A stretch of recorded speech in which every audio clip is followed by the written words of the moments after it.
Pemirsa, KPU DKI Jakarta telah menetapkan hasil Pilkada Jakarta 2024. Paslon 03 Pramono Rano resmi menjadi pemenang dalam kontestasi Pilkada Jakarta 2024 dengan perolehan suara 50,07%. Kemenangan Pram Rano disambut dengan sejumlah gugatan tim Ridho yang akan dilayangkan ke Mahkamah Konstitusi. Seberapa besar peluang tim Ridho memenangkan gugatan dan bagaimana pula penyelesaian sejumlah masalah yang terjadi di Pilkada Jakarta? Untuk membahasnya, kami sudah mengundang Koordinator Divisi Penanganan Pelanggaran Bawaslu Provinsi DKI Jakarta, Beni Sabdo, serta pengajar hukum pemilu Universitas Indonesia Titi Anggraini. Dan pemirsa, kami juga sudah mencoba mengundang tim Ridho tetapi tidak ada yang merespon. Saya akan sapa dulu Mas Beni, selamat malam. Selamat malam Mbak Tasya. Iya, terima kasih sudah hadir di studio kami di MTV. Dan selamat malam juga Mbak Titi. Ya, selamat malam Mbak Tasya dan Pak Beni, sehat-sehat selalu. Iya, sehat selalu juga Mbak Titi. Saya ke Mbak Titi dulu nih Mbak Titi, secara aturan, bisakah tim Ridho menggugat hasil dari Pilkada Jakarta 2024? Iya, berdasarkan peraturan perundang-undangan ya, dalam hal ini Undang-Undang Nomor 1 Tahun 2015 yang sudah diubah 3 kali, terakhir dengan Undang-Undang Nomor 6 Tahun 2020. Pada dasarnya legal standing atau kedudukan hukum untuk menjadi pemohon perselisihan hasil pilkada di Mahkamah Konstitusi adalah pasangan calon. Dalam hal pilkadanya bukan pilkada bercalon tunggal. Nah, pasangan calon ini artinya kan pasangan Ridho memenuhi syarat ya, karena adalah pasangan calon. Lalu di pasal 158 Undang-Undang 10 2016 ada persyaratan yang disebut dengan ambang batas selisih, di mana bagi provinsi dengan penduduk antara 6 sampai 12 juta, itu ada ambang batas selisih yang harus dipenuhi, yaitu maksimal 1%. Tapi Mbak Tasya, ketentuan tersebut lebih diperuntukkan untuk daerah yang bukan sistem pemilihannya majority runoff to round system atau sistem pemilihan mayoritas 2 putaran. Karena kalau di Jakarta ini kepentingannya adalah apakah untuk fase saat ini ya bisa masuk ke putaran kedua atau tidak. Jadi selisih itu adalah berkaitan dengan bagaimana mempengaruhi perolehan suara sehingga bisa masuk ke putaran kedua atau tidak gitu ya. Nah, bisa masuk ke putaran kedua atau tidak, kepentingannya adalah apakah dia memperoleh suara, ada yang memperoleh suara 50% plus 1 atau tidak.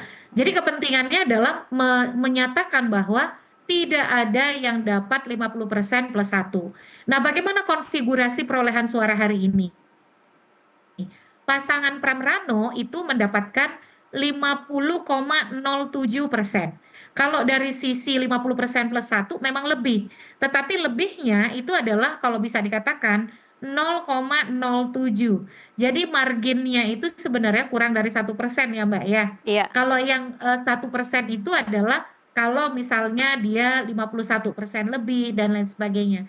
Yang tebal kemenangannya itu adalah kalau sebagai contoh pasangan calon presiden dulu, Prabowo Gibran kan dapat 58%. Dia persentase kemenangannya sangat tebal karena lebih dari 8%. Tapi kalau Pram Rano ini margin kemenangannya itu adalah 0,07%. Jadi di bawah 1%. Disitulah kepentingan dari pasangan Ridho untuk kemudian menyampaikan kepada Mahkamah Konstitusi bahwa konfigurasi perolehan suara itu tidak ada yang dapat 50% plus 1. Tentu harus didukung oleh alat bukti yang sangat kuat, yang sangat konkret dan terang benderang. Disitulah yang menjadi tantangan mereka untuk membuktikannya di Mahkamah Konstitusi. Jadi kalau ditanya bisa atau tidak, ya sebagai pasangan calon bahkan kalau selisihnya sangat besar sekalipun 20% sekalipun dalam kapasitasnya sebagai pasangan calon ya selalu bisa Mbak Tasya. Baik, selalu bisa artinya ya. Saya ingin coba bedah satu-satu karena per hari ini Mbak Titi kita kan belum tahu apa yang jadi materi gugatan dan apa yang kemudian dimohonkan oleh kubu paslon nomor 1. Tapi kita coba bedah satu-satu yang kita dengar di publik saat ini. Soal 167 formulir C6 pemberitahuan pemungutan suara yang menurut paslon Ridho tidak tersebar ke semua warga. Bisakah ini dianggap sebagai pelanggaran atau kelalaian KPU, Mbak Titi? Ya, sepanjang bisa dibuktikan bahwa hal itu berdampak ya pada konfigurasi perolehan suara dan kemudian memang pertama ada faktor kesengajaan. Jadi faktor kesengajaan bahwa pemberitahuan memilih atau C pemberitahuan KWK itu sengaja tidak didistribusikan. Meskipun kalau sengaja sekalipun, Mbak Tasya, Iya. dampaknya karena ini ada 3 pasangan calon, yang rugi itu bukan hanya satu pasangan calon saja. Tapi kan yang ingin dia buktikan adalah ini ada pengaruhnya pada konfigurasi suara nih. Iya. Karena tadi ya, selisih untuk mendapatkan 50% plus 1 itu, angka yang dilampaui Pram Rano itu cukup kecil. Yang kedua adalah dia harus buktikan bahwa dampak dari tidak didistribusikannya C pemberitahuan ini itu punya intensi untuk menghalang-halangi atau mencegah atau membuat pemilih itu tidak datang ke TPS. Jadi bukan hanya sengaja tidak dibagikan yang membuat kemudian orang terpengaruh untuk tidak bisa menggunakan hak pilih, apalagi kemudian kalau itu memang ada niat atau kesengajaan Baik. untuk membuat pemilih tidak menggunakan hak pilihnya. Karena kenapa? Karena formulir C pemberitahuan itu sebenarnya bukan prasyarat untuk menggunakan hak pilih. Iya. Tetapi memang ada kejadian, harus kita akui. Ada sejumlah KPPS, apakah karena pelatihannya yang buruk? Ini bukan hanya di Jakarta ya, ini temuan-temuan pilkada sebelumnya. Iya. Apa karena pelatihannya yang buruk, lalu kemudian informasi yang tidak sampai secara utuh, yang masih menganggap bahwa C pemberitahuan itu sebagai syarat menggunakan hak pilih. Saya menemukan ada kasus misalnya laporan dari yang sampai kepada kami di Banten misalnya dia disuruh pulang karena dianggap oleh KPPS C pemberitahuan itu syarat untuk menggunakan hak pilih. Nah, kalau memang ada data itu, ya itu harus dibuktikan bahwa ada yang lantas tidak bisa menggunakan hak pilihnya karena misalnya tidak dibolehkan oleh KPPS. Baik. Tapi kemudian karena dia tidak menerima, lalu dia tidak datang, ya itu tidak menggugurkan karena C pemberitahuan itu bukan syarat untuk menggunakan hak pilih di pilkada, Mbak Tasya. Baik, bukan syarat untuk mencoblos. Saya sekarang geser ke poin kedua yang juga sering diungkapkan oleh pasangan Ridho ketika mengungkapkan bahwa mereka akan melakukan gugatan ke MK. Saya geser ke Mas Beni. Mas Beni, soal ada 80 laporan ke Bawaslu yang menurut pasangan Ridho tidak diproses. Apa tanggapan Anda? Ya, kami sebenarnya memproses seluruh laporan yang masuk di Bawaslu. Tidak hanya yang diajukan oleh pasangan Ridho ya, juga dari pasangan Dharma dan Kun, lalu juga pasangan dari Pram dan Dul. Artinya Bawaslu ini kan punya tugas selain melakukan fungsi pengawasan ya secara langsung, juga kami punya fungsi penindakan. Iya. Nah, dalam konteks penindakan ini Bawaslu itu bisa memproses sebuah laporan. Nah, yang disampaikan oleh tim Ridho ini sekaligus ini saya jelaskan ya di forum ini ya. Jadi kalau misalkan ada laporan masuk kepada Bawaslu, kami apa langkah pertama? Yaitu melakukan kajian awal. Nah, dalam kajian awal ini kami mengecek secara formil dan material ini sudah masuk atau belum. Nah, kalau misalkan disampaikan laporan berjumlah 80 gitu ya, itu kan secara kuantitas. Tapi kita juga harus mengecek kualitas daripada laporan itu seperti apa. Seperti apa kualitasnya, Mas Beni? Nah, memang saya membuat contoh misalkan di Bawaslu Provinsi, itu kan ada 4 laporan yang disampaikan. Bahkan dari tim hukum atau lawyer ya, dari tim 01 ini kan habis memberikan laporan, dia kita fasilitasi untuk melakukan konferensi pers ya di media center kami.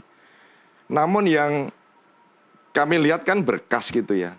Ketika kita lihat berkas, orang-orang ini dimobilisasi ya ke kantor, tapi tidak diberikan edukasi secara praktis gitu ya. Tentu gini, setidak-tidaknya Apa ini maksudnya Mas Beni? Jadi orang yang melaporkan tidak membawa data yang lengkap atau seperti apa? ya, kalau misalkan orang datang ke Bawaslu itu kalau laporan kan harus mengisi form. Iya. Ya, kalau memang ini didampingi oleh namanya penasihat hukum, mestinya kan lebih melek secara literasi hukum itu Yang ya. terjadi apa? Nah, yang terjadi mereka ya datang sendiri-sendiri gitu loh.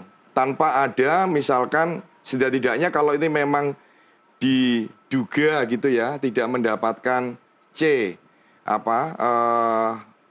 pemberitahuan memilih gitu ya. C6 ya. Ya, itu kan mestinya sudah disiapkan berkas-berkasnya. Nah, saya mau mengatakan begini, dalam konteks hukum ini kita kan harus mendudukkan, misalkan laporan ini kan tidak bisa mengacu di ruang hampa. Iya. Kalau kita misalkan berbicara hukum, tentu harus mengacu pada dasar hukum yang jelas, gitu ya, hukum positif dalam hal ini. Nah, dari sana kita bisa melihat proyeksinya, konstruksi hukumnya seperti apa, penalaran hukumnya seperti apa, lalu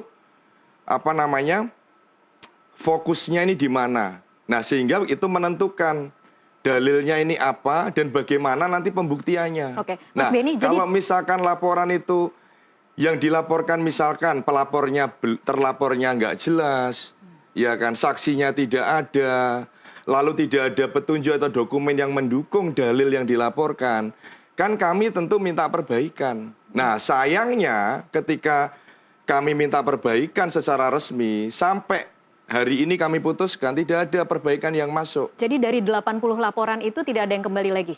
Kalau laporan ini kan tersebar, Iya. di mana namanya Bawaslu Kota, ya, seluruh Jakarta itu kalau saya cek memang masuk. Iya. Nah, yang saya sampaikan ini kan laporan yang masuk di Bawaslu Provinsi, ada 4 laporan. Oke. Nah, saya tidak berbicara secara kuantitas ya, tapi kualitas laporan ini kan juga kita 4 harus laporan ini kualitasnya sampaikan. seperti apa? Bisa diproses atau tidak? Nah, memang dari sisi syarat formil dan material kan masih kurang. Kami minta untuk perbaikan kepada pelapor. Namun demikian, sampai hari ini tadi tidak ada perbaikan. Maka kami harus putuskan bahwa laporan ini tidak bisa diregistrasi.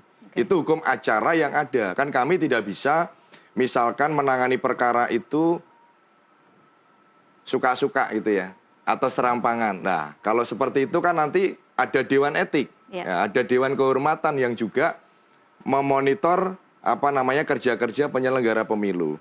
Sejauh misalkan laporan itu memenuhi syarat, kan kita menerima laporan bukan hanya soal ini, ada politik uang, ada komisaris BUMN yang ikut kampanye, ada dugaan politisasi SARA, semuanya kami diregister. Karena memang memenuhi syarat formil dan material. Nah, sedangkan laporan yang terkait undangan memilih ini memang dari persyaratan aja tidak masuk. Kalau misalkan kami registrasi, nanti kami menjadi salah. Itulah. Oke. Jadi kalau kemudian bisa memberikan catatan secara umum, Mas Beni, kualitas pelaksanaan Pilkada Jakarta di 2024 itu dengan segala laporan yang diterima oleh Bawaslu yang kemudian dianggap berkualitas dan bisa diproses, apa catatan Anda? Ya, sebelumnya kami ya mengapresiasi ya penyelenggaraan Pilkada di Jakarta ini berjalan dengan lancar itu ya, dengan damai ya, dengan demokratis. Tentu ini tidak lepas dari seluruh pemangku kepentingan ya. Baik masyarakat Jakarta, lalu juga masing-masing pasangan calon, tim kampanye beserta dengan seluruh pendukungnya itu benar-benar bisa mematuhi gitu ya segala aturan main yang berlaku. Karena dalam konteks demokrasi ini kan kita tidak lepas dari aturan main. Ya. Nah, sejauh yang berjalan selama ini ya, kalau kita misalkan membandingkan dengan Pilkada 2017, tentu Pilkada 2024 ini lebih baik sekali gitu ya. Bahkan kalau saya, ini mungkin subjektif ya sebagai penyelenggara, nanti Mbak Titi barangkali sebagai pengajar dan juga yang menekuni tentang pemilu dan pilkada, saya kira pilkada Jakarta ini bisa menjadi rujukan itu ya di tempat-tempat lain itu ya. Karena di sini kan tidak ada bansos gitu ya, Tidak ada laporan bansos.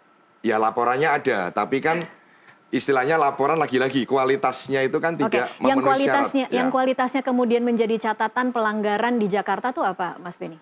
Kalau catatan selama ini ya relatif kita bisa bisa artinya itu tidak terlalu kalau misalkan dituduhkan ya ada TSM macam-macam, saya kira itu jauh dari itu. Jadi di Jakarta kira-kira susah lah membuktikan ada TSM ya? Dan saya kira juga itu tidak dugaan itu saya kira kan terlalu berlebihan gitu ya. Artinya karena di Jakarta ini berbeda dengan tempat lain gitu ya. Artinya Jakarta ini sebagai barometer ya dalam tingkat politik di kancah nasional ini semua mata itu kan melihat. Iya. Dan kalau misalkan mau membuat aneh-aneh, ruang geraknya terbatas gitu loh. Bahkan yang paling kelihatan ini ya soal rekapitulasi. Rekapitulasi itu sejak awal sampai akhir ditetapkan di tingkat provinsi kan tidak bergeser suaranya. Nah, artinya apa? Artinya transparansi ya dalam penyelenggaraan pilkada di Jakarta menurut saya ini menjadi hal yang yang bisa dijadikan contoh itu ya di tempat lain. Saya tentu belum bisa menilai secara secara detail gitu ya, tapi setidaknya yang kita lihat dan kita amati Jakarta bisa menjadi contoh tempat yang lain. Gitu. Baik, kita masih akan lanjutkan lagi di segmen selanjutnya termasuk membahas bagaimana kans pasangan 01 Ridho untuk bisa memenangkan gugatan di MK di segmen selanjutnya. Pemirsa tetaplah bersama MTV Prime.